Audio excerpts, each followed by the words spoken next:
that was heated up by a non-Jew. Hot water, right? Already we were learning about that.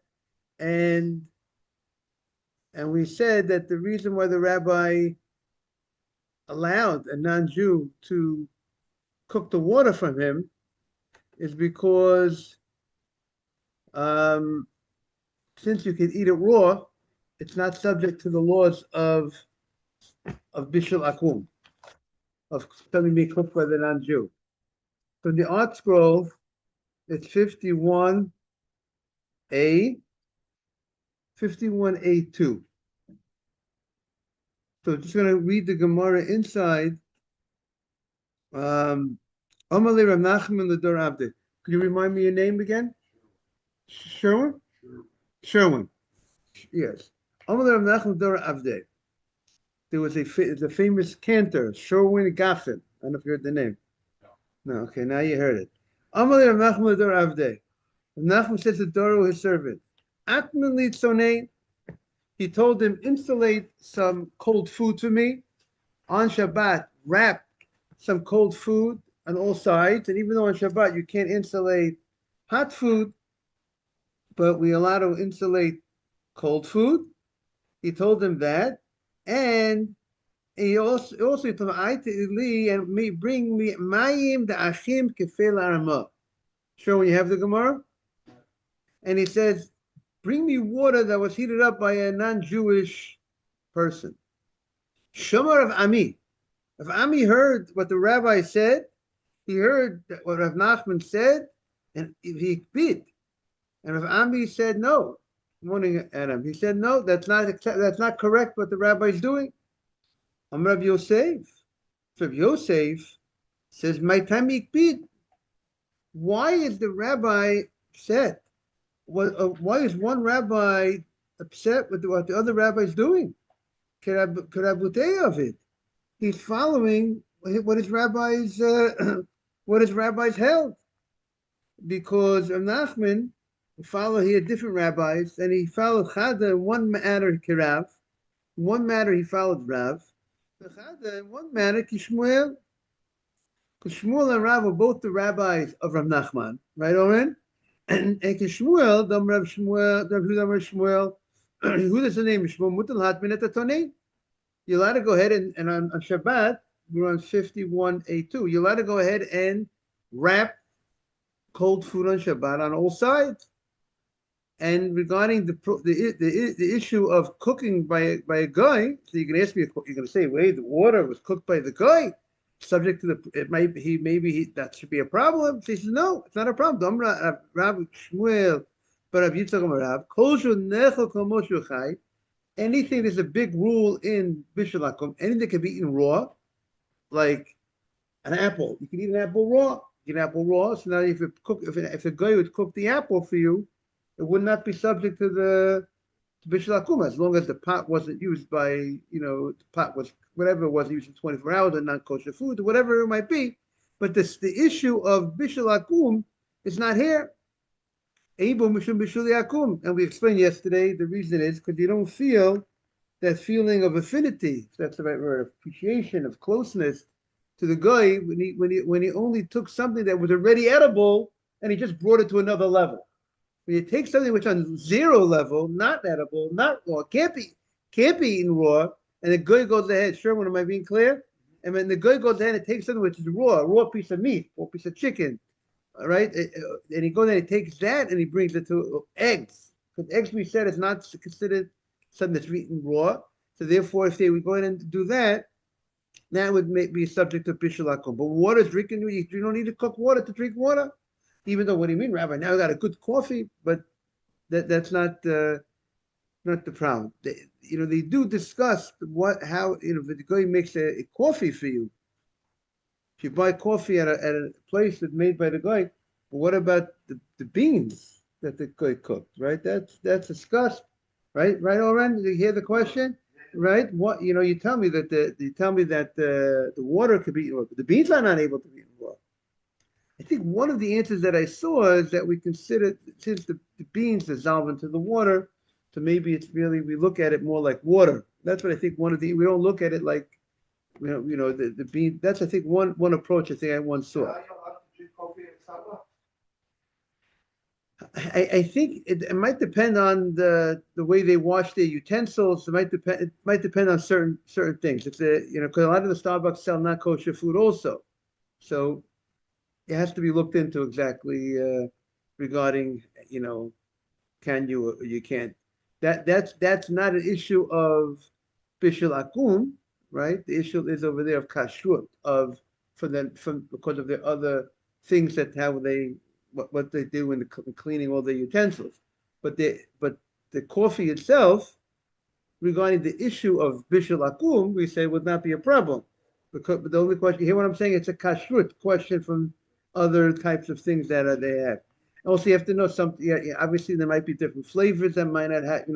There's certain things that the flavors that might be an issue. But the regular standard coffee, which is not non-flavored coffee, that what say it again?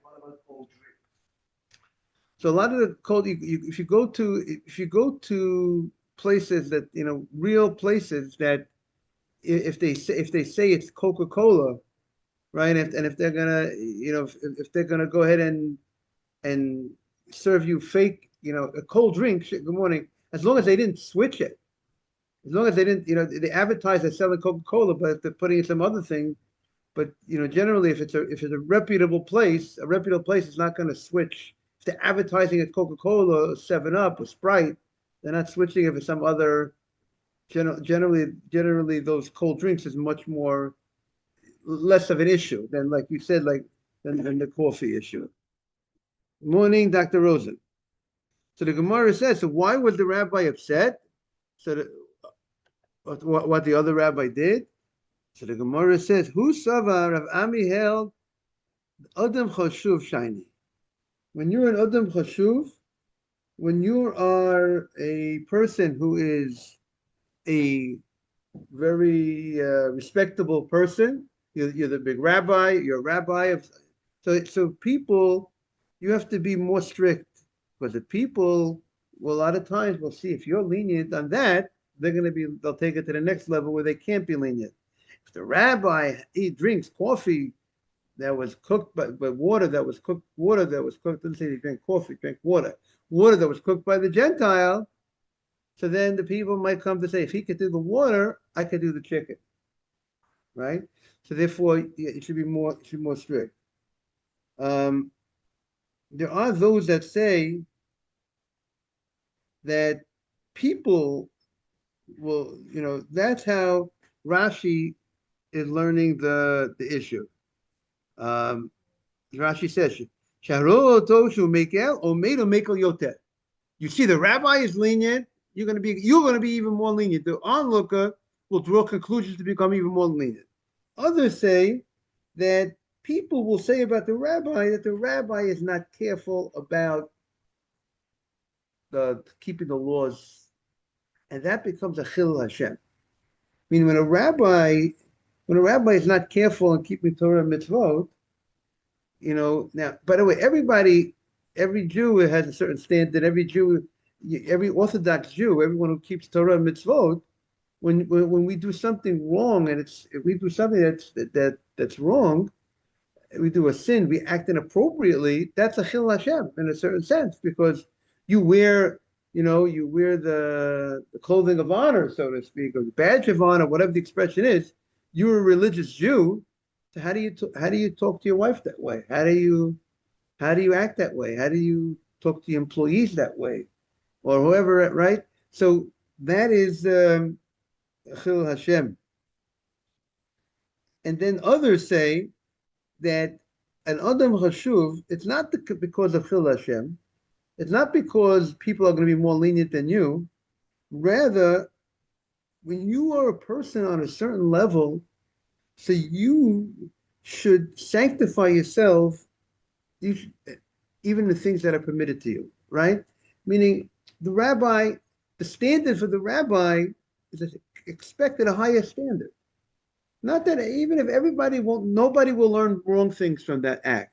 No one is going to say bad about the rabbi. But hey, you as a rabbi, you should be a little bit more a higher standard. You should act in a more dignified holier fashion, and that's why this other rabbi felt that was the issue. With that being said, still Rav Nachman was lenient. He held he wasn't concerned for all these concerns, right? Even though the other rabbi felt, you should be concerned about these things. Um, say it again. The concern was if you ask you to get if you asked for water that was cooked by a Gentile, maybe other people will come to be more lenient than you. You know, so he held. I didn't. The law is you're allowed to go ahead and have water cooked by a Gentile, and maybe he felt that people would just. It's important for people to know what the law is, because you know what, and by the rabbi specifically asking for water cooked by the Gentiles, he's teaching people, you know what, you could be lenient in this, but you can't be lenient in something else. He's like, and sometimes when people know, see, when everything is perceived as forbidden, then sometimes it becomes very difficult and challenging for people, and therefore maybe that's um, what the rabbi wanted to give off. Now they bring down the Knesset Hakdolah and the Prichoder say, well, so what did Rav Nachman hold? He held that if you are an Adam Chashuv, you're the rabbi, right? Rabbi Fari, does he have to be machmir on these things? So he said, no, you don't have to. You don't have to be more strict. Um, Now, some want to say that the reason why Rav Nachman was not more strict to be at the highest standard because he didn't want to consider himself as an Adam Chashuv. I mean, meaning I treat myself like one of the boys, right? I treat like everybody else. I'm not the rabbi, meaning the rabbi was very humble and he didn't want to say, I'm like everybody else. I don't have to be more strict than everybody because I don't look at myself at, there are some people that might out of humility, they don't, I don't need that higher standard because I'm not who I don't look at myself that I am worthy of that higher standard. You know what I mean? So there's different reasons. Sure, is it clear what we're saying over? There's different reasons why the rabbi might not have a safkan one again. There's different reasons why the rabbi did not hold himself to the higher standard. And there's even a text in the Gemara, you know, who sava adam chashuv? The other rabbi felt an adam chashuv. If you're a person of great prominence, you're different than everybody else in how you conduct yourself. And another rabbi disagrees. He says, no, that would be the other reason that we said, not because he didn't held himself as a great person, but he said that even if you're a great person, you can still be lenient. Tana Rabbana.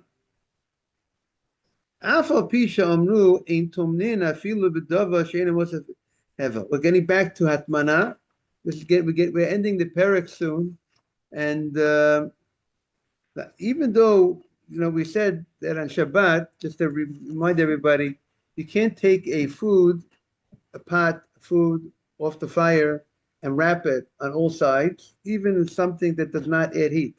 On Shabbat, you can't go ahead and wrap the pot on all sides, right? That's what you leave one side open, that's fine. But if you wrap it on all sides, you can't do that on Shabbat. But, and that's michashecha, once it becomes dark. But in Bala Hosif, but if you want to add to the insulation, you want to make the insulation stronger, that you're allowed to go ahead, Mosif. That the rabbis allowed you want to change the insulation, right? It was holding the warmth at a certain level. And now because since you already showed what is the idea? Remember we said, if you go in and you take the food from pot number one, pot that you cooked from, you can actually transfer the food on Shabbat to pot number two.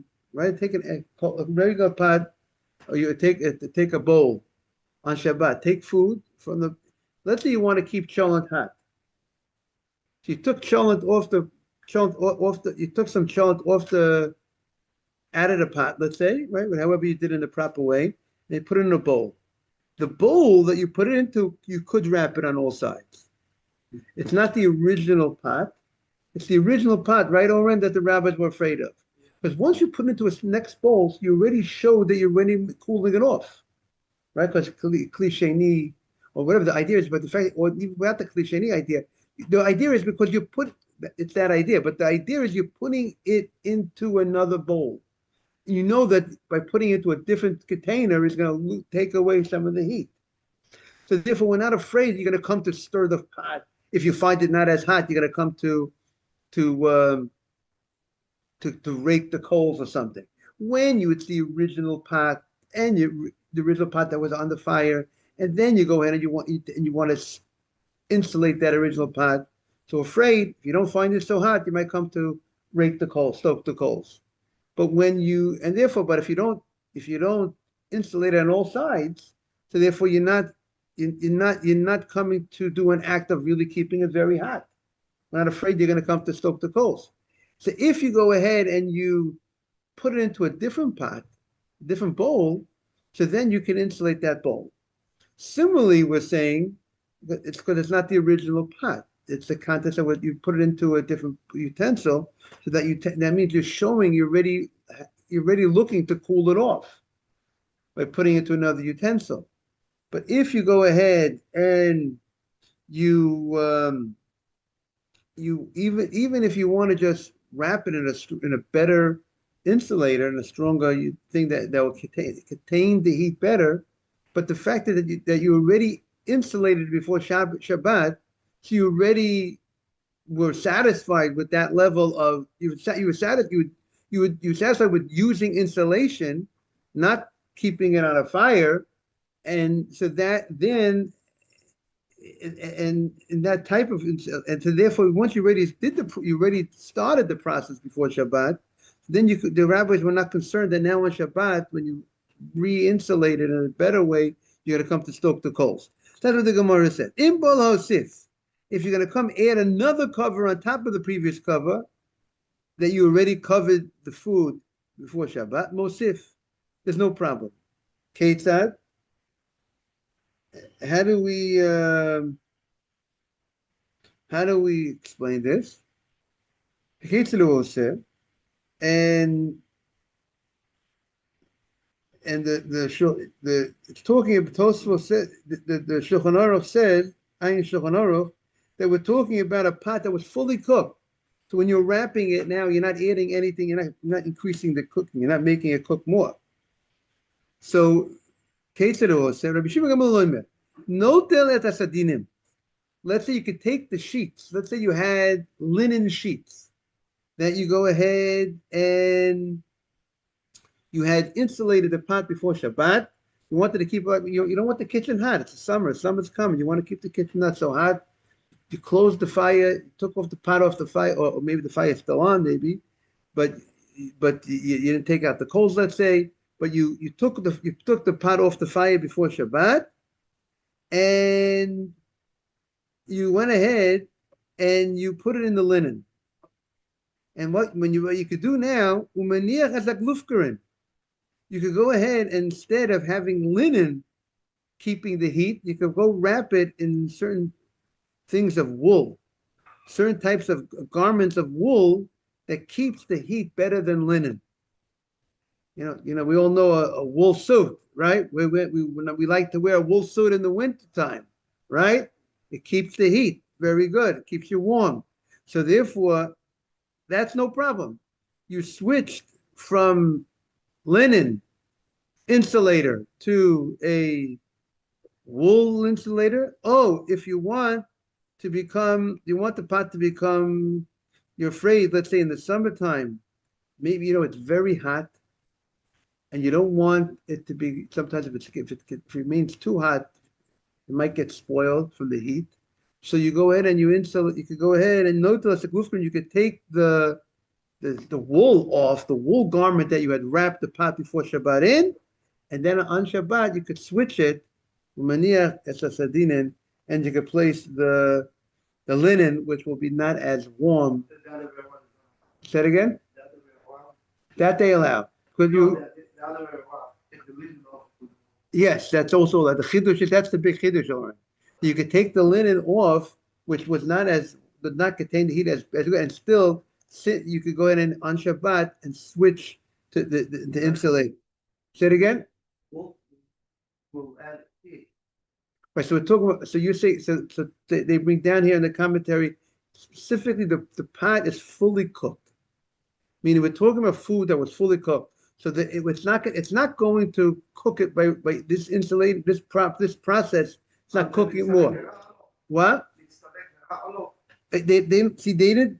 We have to look at that if it's like or not. But it's not. It's fully cooked. At least it's fully cooked. That's because they seem to be concerned about there should be an increase of cooking. The mistamik v'ralo, which we say on Shabbat, is when we're concerned if it's mistamik v'yofalo, maybe you're going to rake the coals, right? So we have to see over here. Maybe we're not concerned here because it's atmana. Maybe we're not as concerned because you had covered it before Shabbat. So maybe good morning, maybe that might have removed the hatmana, that the concern of raking the coals, because we said since the installation happened before Shabbat, we're not concerned of raking the coals now on Shabbat.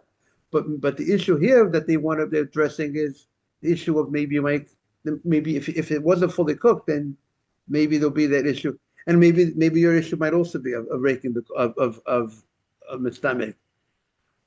Now, the Chain Hayar Rabbi Shimon Gamliel Omer. Rabbi Shimon Gamliel says a low. Now here's this other kula that we mentioned before. Lo asu ela oto mecham. They only forbade you to insulate that pot that you cooked the water in before Shabbat. That kettle that you cooked the water in. That's what you on Shabbat. If you take that kettle off the fire, you can't insulate the kettle that cooked the food that cooked the water originally. But if you poured the contents of that kettle into a what? Some other pot of a pina mimecham lemecham. You took the contents and you poured into it. It's not in the original pot. Once it goes into a different container, then mutar. Then you could go ahead and what? And that container is on the fire? The other container is not on the fire. Right, it's not on the fire. Now, it would seem to me that the allowance is only if you put it to another container. But let's say if you take the food from pot number one and put it directly into an aluminum foil, not into another pot, right? It would seem to me that should be a problem. Why? Because it's off the fire, but maybe it's like the idea like a cliche, like you mentioned, that the walls of a pot will cool it down. But maybe if you put it right if you put it into the wrapping, meaning here it says if you went from pot to another pot, a kettle to one hot kettle into a cold kettle, but if you put it directly into the insulator item, right? What's the idea? If you put it from kettle number one into kettle number two, the pot number two, then you could wrap pot number two. I think you're really making the statement that not the cooking process is done. Right. The cooking. Not going to go and suck the coals. Right. The project process, they're not going to suck the coals. But that's because I already placed it into container number two, and now I could go in and wrap container number two. But if I did not put it into container number two, I didn't show like Dr. Rosen saying, I didn't show that the process is over because I didn't put it into a different container. So maybe that should be a problem. I had asked somebody, but we should just double check that should be a problem. But to go ahead and take cholent, if I put it into a bowl on Shabbat, welcome, thank you for joining us. But even in being in the class is also a good thing, more holiness in the room, right? Sherwin, it's about holiness, right? It's like a holy man. It's a talit tefillin, right? What? I'm trying to say like this. If you take cholent in a pot, Right. So the pan, let's say, the pan is not the insulator. The insulated aluminum pan, you can take cholent from a pot, put it in a pan, and then you wrap the pan. You can wrap the pan on Shabbat, correct? Yeah. But what about if I take cholent and I don't put it into a pot and then wrap the pot? I put the cholent directly into the wrapper. Meaning, when you take the cholent, you put it into a pan, and then then we say if you put it into the pan or to a bowl, you can wrap it on all sides, correct? Yeah, so Because it's off the fire and it's being cooled down by being in another container. Right. Well, what about so how many steps do we have? Meaning you went from the pot one to pot number two, and then the wrapping around pot number two, correct? Then what do you? The pan. So, pot, pan, right. So pot, pan, and then the wrapping. Yeah. So now we say since you put it in the pot and you put it in the pan, so the pan will cool off the food. Klisheni. But what about if I didn't put it from the pot into the pan and then wrap the pan? I put it directly from the pot. I took a piece of aluminum foil on the counter, and I put the kugel, the hot potato kugel, directly into the wrapper. And that's wrap. I'm wrapping put it directly into the thing that I'm wrapping the food in. So say it again. So, but I'm saying that it should be a problem. Now we're gonna have to check this up. Oren's gonna say, Rabbi, maybe being more strict. But let's see why am I saying it's a problem? Because the only thing that we find is that if I take from pot one and I put it to another container, then I can wrap the second container because the container cools off the food, let's say. Or I'm showing you I'm moving it. I did an act to show that I'm moving away from the heat. Because but the process of putting it into another pot, that process is the process of cooling off. It's a cooling off process. All right? Whatever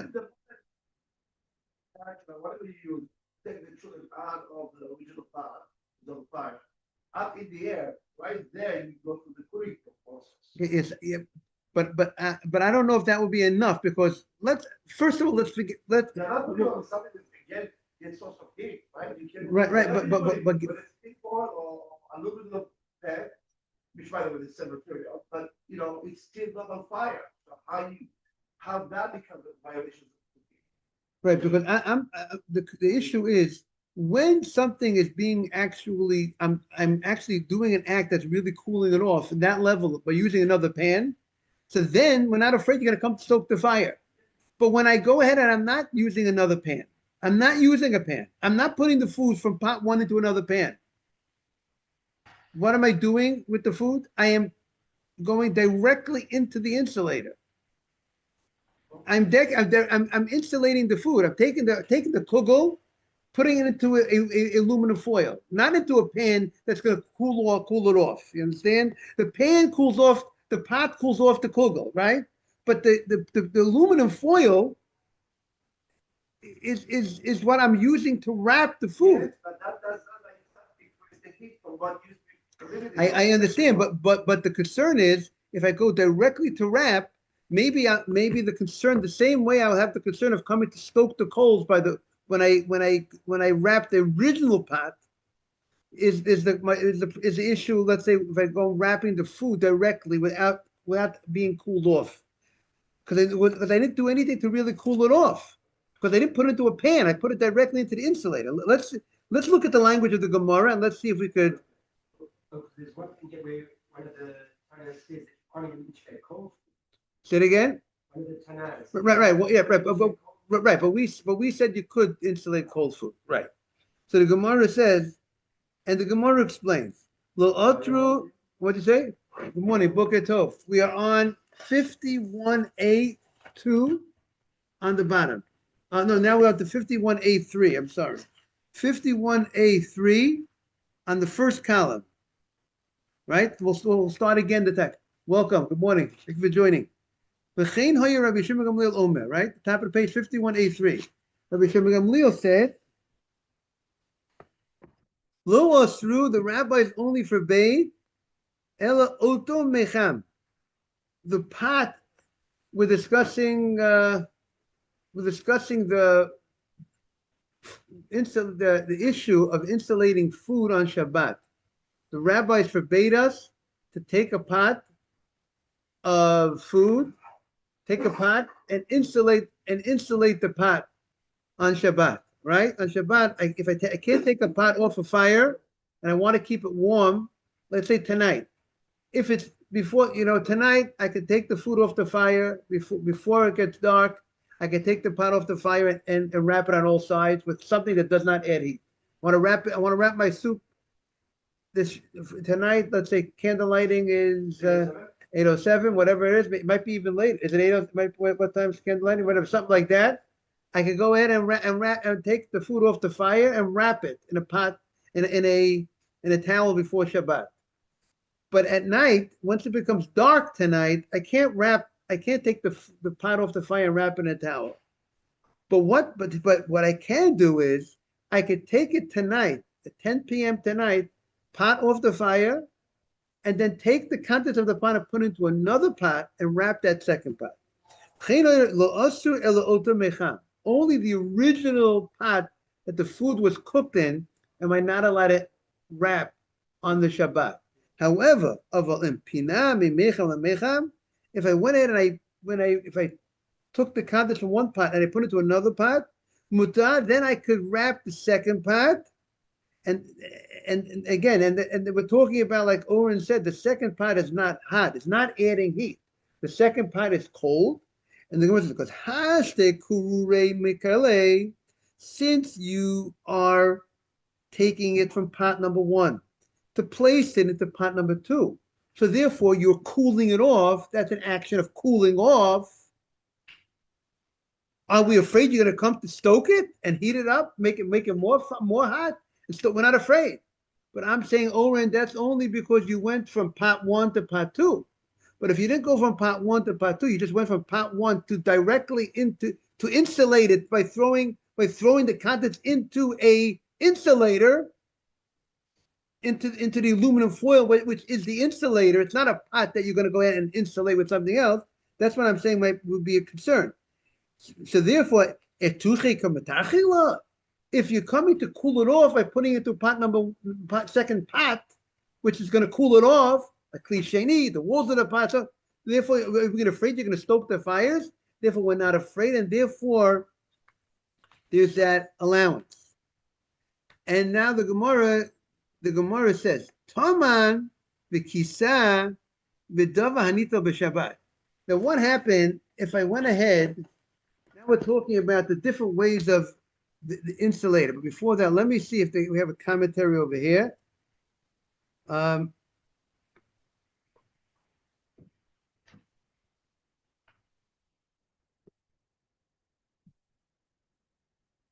Okay, we'll continue.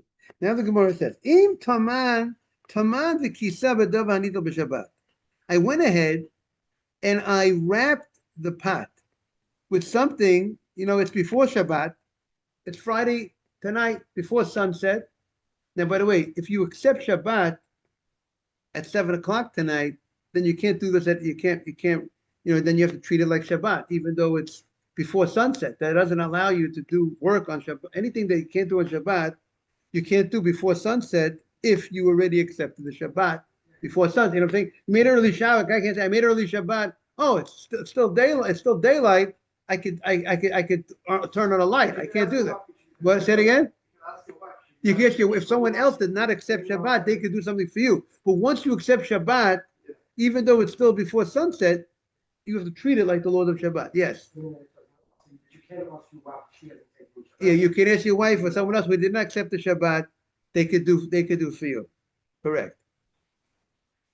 I think they make an interesting distinction. On Shabbat. Let's say on Shabbat itself.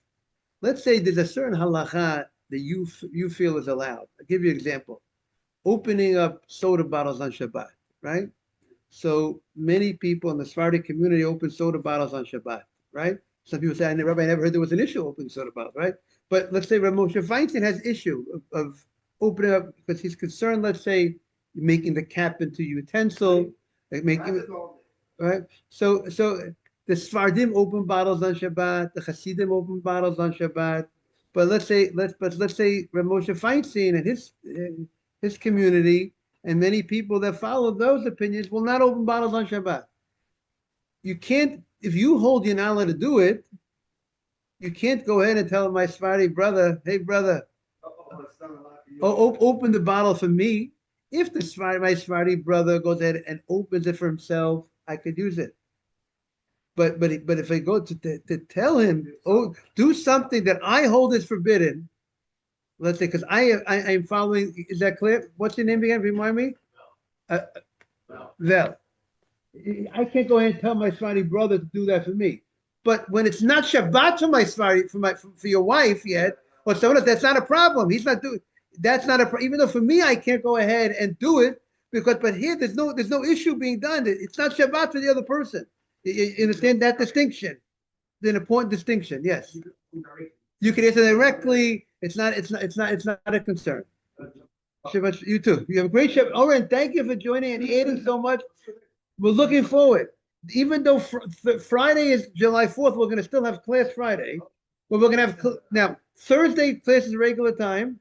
Friday most probably will be before at quarter to 8, most probably. Yes, you want Sharon? You want to say something? But for example, you can't tell for I can't. for you. Oh, that's it. Why is another Shabbat? Very good. So Sherwin asked a great question. He said, Rabbi, but you know, for the guy, when it's Shabbat, it's 10 p.m. Shabbat to the guy, it's a Shabbat for you. Why can and I can't ask the guy to turn on the light? Why can't I ask the guy to turn on the light? Because maybe why can't I do that? It's not Shabbat for him. He's a guy. So the answer, I think the Rambam says, why can't I ask a guy to do work for me on Shabbat? What's the problem? So, what? It's a rabbinic, it's the Rabbanah, meaning I can't, if I have a slave, my slave can't work for me on Shabbat. But if the non-Jew is not my slave. So he's allowed to do work for me. I can't work on Shabbat. He could do work for me on Shabbat. The rabbi said if I'm going to have the guy do work for me, then I might come to do it myself. But if I say to the guy, Christopher, open the light for me. Okay, this week he opened the light for me. I didn't open the light. Next week Christopher's not there. I get used to that style of the non-Jew doing work for me. I might come do it myself. Because if I always have the ability to get that job done, so if the job is done by the non-Jew this week, he's not here this week, he doesn't show up, I might do it myself. That's one reason. One reason is given because if I tell him, I might come to do it myself. But that's not going to apply by the Jew to Jew. Because for me, it's Shabbat. Him, it's not Shabbat. The fact that I tell him to do it, it's not get used to doing this type of thing. I think that could be an answer to approach to your. Okay, it's a pleasure having everybody. I want to wish everyone a beautiful Shabbat and a beautiful davening as well. Look forward to this for next week. Remember, on the extension of that question, you take a Shabbat later. Can you ask somebody to do that? Then they theoretically do that Shabbat. Do you still hold the Shabbat? So that's a great question. But the question is, when you accept Shabbat, when you hold Shabbat, Rabbi Tam, are you holding that you feel it's forbidden for you to work at that time, or that extension you're being strict? But maybe right. So I wonder maybe it's a good question. We have to really ask the poskim. If I don't actually hold it's forbidden, I'm just being extra strict. So it's a good question. I need to ask the question. Could you remind me? I want to see what Rabbi Feinstein has to say about that question. But I see why there's room to say that since I don't hold it's forbidden, I'm just being strict. But I want to see if he says that, if he agrees to that logic or not. If you can remind me. Have a great day, everybody.